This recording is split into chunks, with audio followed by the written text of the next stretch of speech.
A couple days ago, I was at the second Not So Scary Halloween party of the year. It's an event I've been to many times before. So, as I was going through the motions, collecting the things I needed to, getting my wristbands, going to certain places, I thought to myself, this could be very overwhelming for the first time party goer. So, I thought this is the perfect opportunity to put together a guide, compile some tips and tricks, and let you know where you should go and when so you can have a great first time at Mickey's Not So Scary Halloween party. And my first tip is, of course, to purchase your tickets well in advance. This is a specially ticketed event, so you need a separate ticket. A day ticket to the Magic Kingdom is not going to get you into this party. You have to purchase a Not So Scary Halloween party ticket for you and everyone in your party on the day you will be going there. And buy your tickets well in advance because this is a popular event and most, if not all, dates will sell out eventually. I'm often shocked when I arrive to the front of the park or the transportation and ticket center and people are in a line to purchase these tickets or get them added to their account or something crazy like that. You are wasting so much time, and chances are, if you get there, the party might already be sold out. So save yourself the hassle, save yourself the time, purchase them online in advance, link them to your account, and then you can just go right into the party, scan your tickets, and you'll be good to go. Do not save this for the last minute because chances are it's not going to be available. So if you have your tickets, the next question is, when should you arrive? And this is where things start to get complicated. There's really two ways to arrive. You can arrive at the party outside of the park, or you can arrive at the party inside the park. Let me explain. The official start time of the party is 7 o'clock, and Magic Kingdom closes to day guests, i.e., those that don't have party tickets, at 6 o'clock. But one special perk, one bonus of purchasing Not So Scary Halloween party tickets is even though the event starts at 7, you can get into the Magic Kingdom starting as early as 4 o'clock. This is great because it gives you the opportunity to knock out some rides, eat some dinner, get yourself situated before the event officially starts and the festivities start at 7 o'clock. But if you have a day ticket that lets you get into the Magic Kingdom, you can save a lot of time by starting your party inside the park. Here's how this works. Every guest on the Not So Scary Halloween party is going to be given a wristband. That's going to let cast members know you're cool, you have a ticket, you can be here this evening for the party. You can pick yours up in front of the park before you enter officially, or you can pick them up inside at a few distribution areas. If you have a day ticket, meaning you can already get into Magic Kingdom for that day, I highly encourage starting your party inside the park. Reason being is those people that don't have a day ticket, meaning they can only get into the park starting at 4 with their Halloween party ticket, they're going to start lining up around 3 o'clock, some of them, to get in once the gates officially open for them at 4.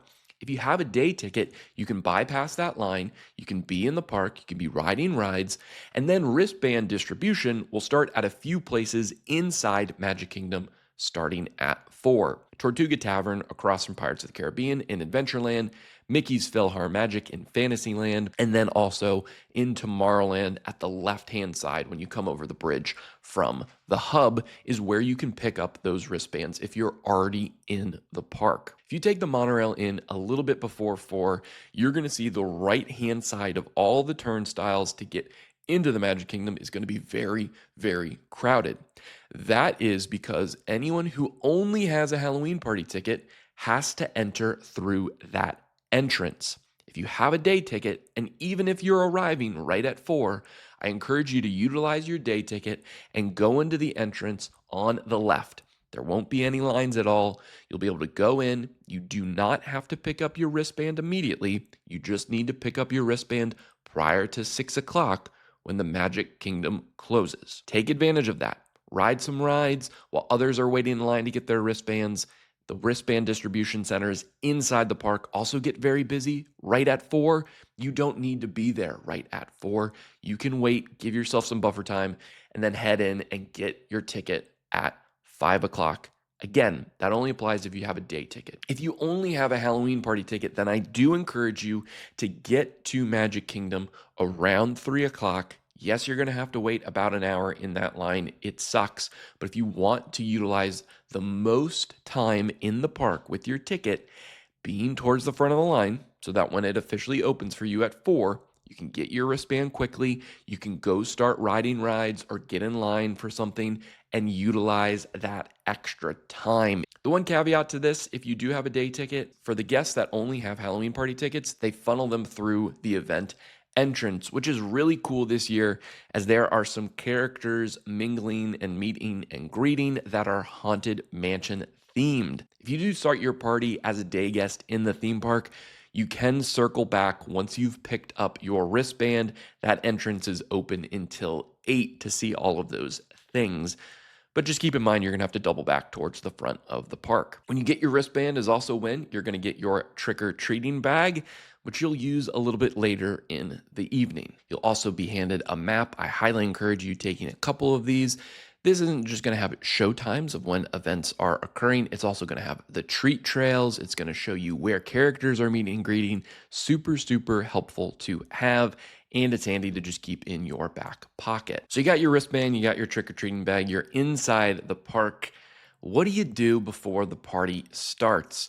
Well, this is the time I like to call the overlap. From 4 to 6 is the time when Halloween party guests are able to get in, and day guests can still utilize the Magic Kingdom as well. This is going to be the busiest time of the night because you have those two groups overlapping. You might be thinking, I thought this was a specially ticketed event. Why are there so many people here? Have patience. The day guests will leave. And at 7, you will notice crowds are a little bit less crowded than when that overlap was occurring. But the important thing to take away about this overlap from 4 to 6 is that the most popular things are going to have the longest lines.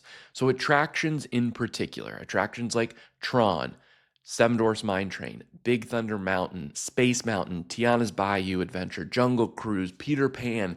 These are very popular attractions. They're going to have the longest lines during 4 to 6 because you have the Halloween party guests coming in right now, running to those popular things, and you have the day guests who are trying to get in the last minute rides on the popular attractions before they're kicked out of the park starting at 6. So what I would encourage you to do during this gap, this buffer, I would say, of 4 to 6, is start going on some attractions that are less popular. They're going to be 5-10 minute waits tops, and also go on the rides that are longer. Pirates of the Caribbean, and It's a Small World. Those rides are long rides, and they're going to eat up a lot of time just being on the ride. Even if Pirates of the Caribbean is a 5-minute wait, it's about an 8-9 minute ride. So there you go. You have 15 minutes that you're using on Pirates of the Caribbean. Better to use that in the 4 to 6 hour where party festivities haven't started yet, rather than waiting until the party and kind of wasting time on a longer ride. So do that. Also, between 4 and 6, I highly encourage you to eat dinner if you haven't yet. At 6 o'clock, some of the restaurants will close as they flip over to their Halloween party menus, and also mobile ordering will shut down at 6 from 6 to 7 before the party starts. 4 to 6 is a great time to get those meals in and get some sustenance to carry you through until the party starts, and you can start getting some additional party exclusive snacks if you want to. I highly encourage that because once the party starts, it goes from 7 till midnight. That time is going to go quickly. You don't want to waste it sitting down eating a cheeseburger. I can promise you, you do not want to do that. So from 4 to 6, ride the less popular rides, get some food in you, and then wait until the party officially starts. 6 to 7 is limbo time. So 6 is when the park officially closes for day guests, but the event doesn't start until 7 officially. The reason for that limbo is the cast members have to get the day guests out of there. This is where your wristband comes into play. You'll see certain points where cast members are lined up. You have to hold up your wristband, show it to them, and they'll let you go through. Guests that don't have wristbands are pointed in the wristband distribution if they have party tickets, or they're asked to make their way to the exit of the park. This whole occurrence takes about an hour, and it's really to your benefit because Disney is saying we want the crowds as low as possible because you paid for this specially ticketed event, and only those that have tickets should be able to take advantage of the party. But there's also some other limbo things occurring from 6 to 7. The party hasn't started, so there's no trick or treating. There's no extra shows that have started. Specialty characters aren't meeting and greeting, except for one, which we'll talk about in a second. And like I mentioned previously, some of the restaurants have stopped serving for that hour. You can still find some. The line's going to be a little bit longer. And one of my best time-saving tips, mobile ordering, isn't going to be available from 6 to 7. The other thing that won't be available from 6 to 7 is wait times on the app.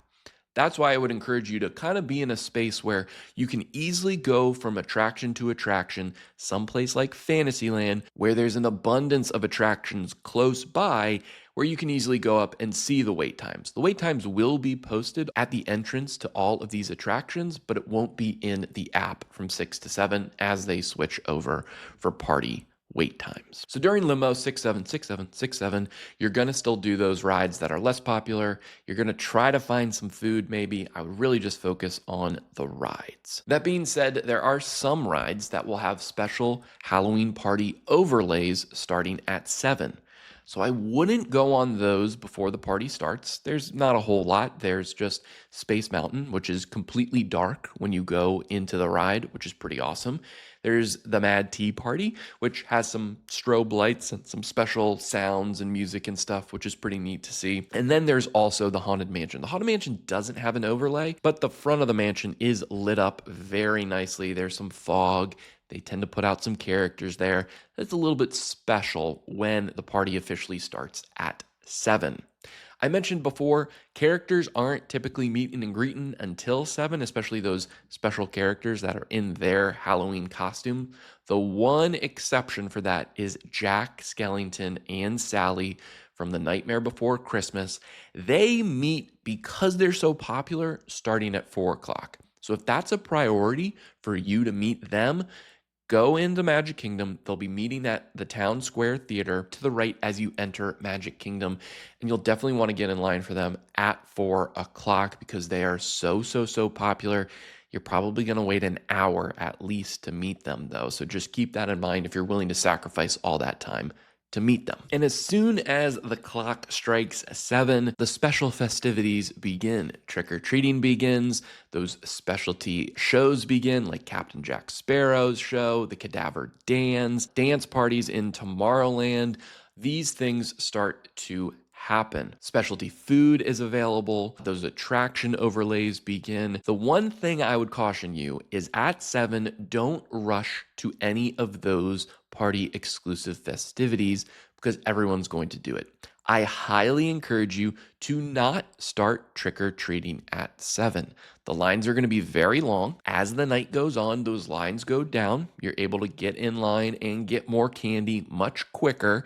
And also, you don't want to be lugging around all of this candy for the entirety of the night, especially if you're a family with some kids. You know it's going to weigh them down. They're not going to want to carry it. So try to do that a little bit later on. I typically say you should start trick-or-treating around 8 o'clock or after the fireworks at 10 o'clock. Whatever works best for you, start doing that. You could also wait until the first parade is over, which would be around 8:45, depending upon where you are. And that's when you can start trick-or-treating as well. There's an abundance of specialty entertainment throughout all of the Halloween party. The 3 big entertainment offerings are Mickey's Boo to You Halloween Parade, the Hocus Pocus Villain Spectacular, and Disney's Not So Spooky Spectacular, which is the fireworks. The Boo to You parade has 2 showtimes, 8:15 and 11:15. So your big question is, which Boo to You parade do you want to go to?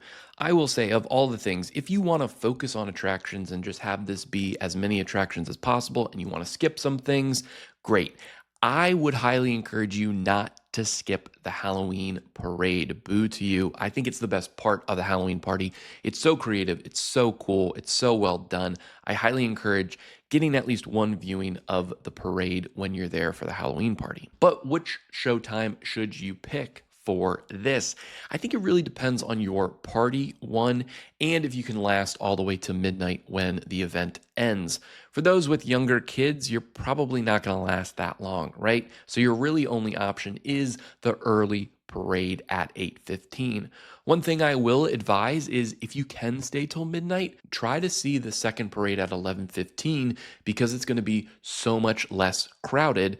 And with all of the families with young kids and the people who are jonesing to see the first showing of the parade going at 8:15, you can easily be on rides, trick or treating, or getting Halloween exclusive treats during the first parade with less wait times. So I highly encourage that. If you want a front row seat to the parade, I recommend getting there at least 30 minutes early. Some crazies are going to line up starting an hour before, maybe an hour 15 before. You don't need to do that. This is still a specially ticketed event, so it's not as crowded as a regular day at Magic Kingdom. If you're okay with the second or the third row to see the parade, you can probably get there 20 minutes before the parade starts, 15 minutes, right? If you want something on the front ropes, I would say get there 45 minutes to 30 minutes prior to that. And then my second recommendation is to watch the parade from Frontierland. Reason being is the parade steps off starting in Frontierland at 8:15. If you're watching from Main Street, that parade isn't going to get there until about 8:30 or so. It's going to take them 15 minutes to get through all of Frontierland and make it towards Main Street, USA. So that's eating into your time. Versus, if you watch it from Frontierland, the parade starts at 8:15, you start seeing it at 8:15, it ends at 8:30 in your area. Then, while it's going to Main Street and there's a swarm of people there watching it, you can go on rides, trick or treat, all of that stuff. So that's what I recommend. Whether you do the first parade or the second, watch it from Frontierland so you can get over quick and you can go on to your next event. Not so spooky, spectacular. The fireworks, there's only one showing of this. It's at 10 o'clock. If you like fireworks, you'll love this. I'll be honest, I do think the regular Magic Kingdom fireworks, Happily Ever After, is better than this, but you get the addition of a Jack Skellington, you get an interesting storyline, you get some cool looking fireworks. It's definitely worth it if you like fireworks. You can probably get to a spot on Main Street or the Hub around, I'd say, 20 minutes before showtime, and you can find a good spot, especially with the fireworks being from above. You'll be totally fine with those views. The Hocus Pocus Villain Spelltacular is a stage show. There's several showtimes each night. I want to read them to you: 9:05, 10:35, and midnight if you're going in August or September. Same times if you're going in October, but October adds a 7:35 showing as well. It's great that they have multiple showings of this. I would say if you want to go, pick one that makes sense to you, what time makes the most sense to you, and get there about 15 minutes early. You shouldn't have a problem finding a good seat to watch it. Now, trick-or-treating. I mentioned this before, but I recommend trick-or-treating starting at 8 o'clock, especially if you're not going to see the first showing of the parade. That's a great time to start. If you start at 7, every single treat trail that you go to is going to have a long line and it's going to eat into time. If you wait, give it about an hour, there still might be some lines at certain treat trails, but it's going to be less. And the later you go on in night, the less crowded those treat trails are going to be. In fact, I even say if you're staying for the entirety of the party, do it after the fireworks. Do it at 10:15 or 10:30. You can knock out pretty much every single treat trail if you do it then, if you play your cards right, and you'll be able to do it very quickly as there won't be any lines. And a bonus, of course, you don't have to carry around the candy for the entirety of the night. One thing I will say is every treat trail has the same candy thereabouts. You might get more Skittles at one than another, but it's an amalgamation of Mars products. So you don't have to go to this stop to get this kind of candy or this stop to get this kind of candy. It's all going to be the same. There are several allergy-friendly locations. While each treat trail has the same candy, not each treat trail is the same. What I mean by that is some are just a line. Maybe they use a cue of an attraction that isn't running during the Halloween party. Maybe it's just a line out in the elements, but others have interactive elements. Mickey's Philhar Magic. This year, Goofy is greeting guests in his pirate garb. People are stopping in that line to take pictures with him, so it's eating up more time. Another good example of this is this year at the Golden Horseshoe. The hitchhiking ghosts from the Haunted Mansion are making an appearance.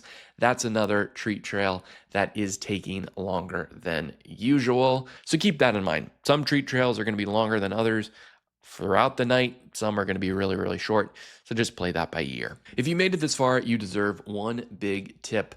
And that is towards the end of the night, if there's one top tier attraction, one super popular attraction, maybe it's Seven Dwarfs Mine Train, maybe it's Space Mountain, maybe it's Tron, that you still need to ride and you're willing to stay for the entirety of the event, you only have to get in line at 11:59 in order to ride it. This is a great tip. I used to work at Seven Dwarfs Mine Train, and I would tell people to do this all the time. Even if the event and the park closes at midnight, if you're in line for an attraction at that time, they're not going to kick you out of line. You're able to experience that attraction. A lot of people see a wait time on Tron of 30 minutes and they say, well, the park closes in 2, they're going to kick us out of line. No, they are not. As long as you are in line at 11:59, meaning you cross the entrance to the attraction at 11:59, you'll be able to ride that ride. This is great because it means you've done everything. You've seen all the party and you're still in the park for a little bit extra. Usually the wait times are a little bit inflated as well at the end of the night, so you'll be able to get on in less time than normal. Definitely, if you have a top one, save it for 11:59. Just make sure you time it perfectly because you'd hate to walk somewhere, it be midnight already, and they don't let you in the line. Speaking of midnight, we're talking about a lot of late night activities, which brings me to a question I get a lot, and that's, is this event right for families? It is absolutely the most family friendly Halloween event you could possibly think of. The parade, the fireworks, the shows, trick or treating, the characters, the rides for Magic Kingdom are all conducive and all attractive to a young family. Absolutely. But those times are really, really rough. Something that starts at 7 when young kids might be going to bed an hour later or at 7, trying to keep them up that late to see the parade or see the fireworks, they're just going to be very grumpy, right? You also only have a finite amount of time. If the kid needs to stop to eat or has a meltdown or something like that, that's eating into your time as well. So even though it's kind of geared towards young families, I do think a family with kids that are later in elementary school or middle school, that's kind of the perfect age demographic for this because they still like to trick or treat, they like the parade, and they have the energy, hopefully for your sake, to stay until 10 o'clock and beyond, where you're really going to get the most bang for your buck. This event is expensive, and I would hate for you to purchase this only to leave a couple hours after the event starts because the kids are just having a meltdown and they got to get to bed. Keep that in mind when you're purchasing your tickets. So there you go. Plenty of tips and tricks for you to have the best first time at Mickey's Not So Scary Halloween Party. If you want some clarifications or if you have extra questions, drop them in the comments and let me know when you're going to Mickey's Not So Scary Halloween Party. I'd love to know. Until the next one, boo to you.